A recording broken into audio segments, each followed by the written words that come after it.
What is your favorite memory of your relationship? My favorite memory of our relationship, for me, the proposal for sure.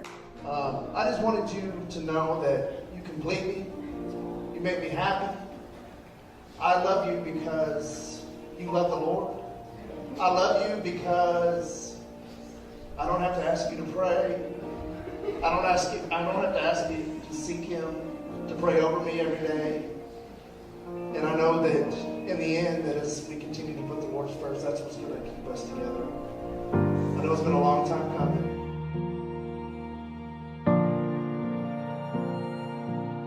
I was not expecting it, and the way he did it is a way that I would want it done, but I know that that's not him, so I wasn't expecting it in the way that he did it.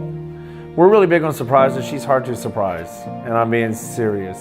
So anything that's a surprise, I think that's why she enjoyed the proposal so much. I tried very hard to keep it a secret, and I did.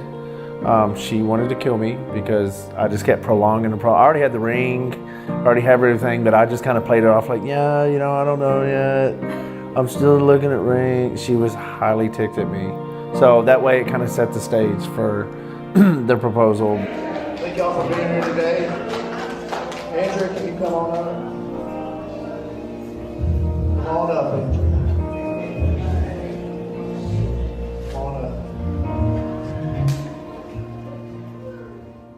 It was Sunday morning, and what's funny is the day before, so I post for social media, like for our church, like I do media, and the day before I posted, like, come expectant, like that's what I posted for Sunday morning.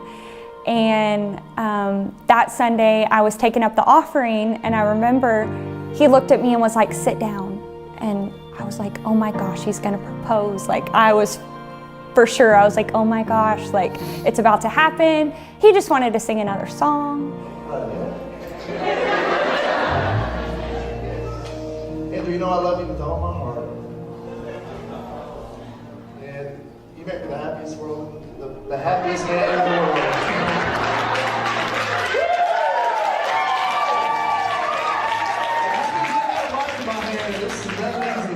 It's weird because that Sunday that I was there and I knew I was going to propose is that I'm always on a mic. I always have a mic in my hand. I'm always in front of people. So you would think that I wouldn't be nervous, but I was. I did get a kick out of her coming up because it's just like her to try to dictate how things go, the timing of it. So she tried to walk up for the offering and was like, oh, this is going to be the time. And I was like, no, this is not it. So I was like, yeah, no. And the look on her face, you would have thought, she just knew. She was like, it's not gonna happen. She pretty much stormed off, did a little fit over there on the side.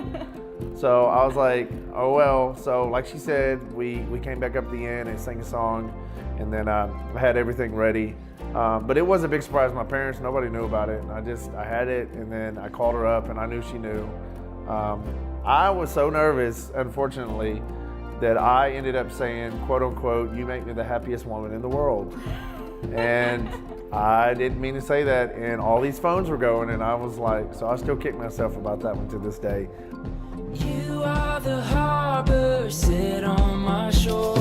You are the shelter from every storm. This is where I call home.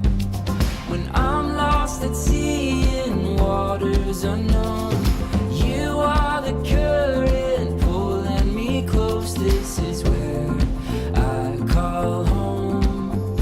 This is where I call home. Your love is like no other.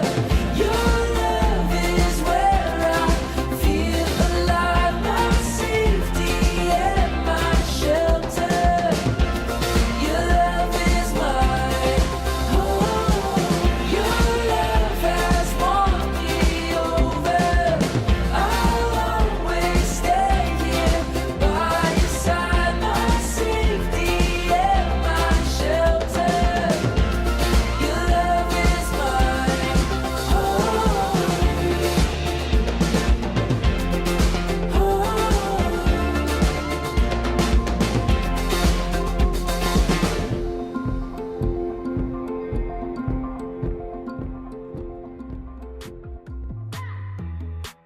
he was living in Kemah at the time, and so I would have to drive every day, like after I got off work.